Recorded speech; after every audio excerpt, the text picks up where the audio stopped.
Сите сакаат да станат градоначалници. Во ВМРО ДПМН потврдуваат, во партијата пристигнале многу кандидатури. Најголемиот дел бил од старите градоначалници. Рокот истече во октомври минатата година. Во СДСМ пак велат дека постапката за градоначалници е во тек.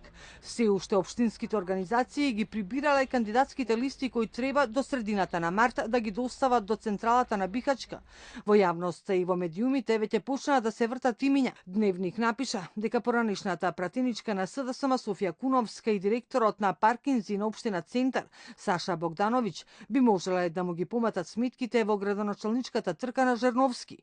На ова градоначалникот на Центар на својот Facebook објави дека текстот покажува дека ВМРО ДПМН уште не може да приболи за поразот во општина Центар. Жерновски очекува поддршка од СДСМ бидејќи анкетите покажале дека 2/3 од центарци се задоволни од неговата работа. Јас сум предложен од речиси сите месни одбори. Денеска ќе ја предадам својата програма согласно партиските процедури, напиша Жерновски.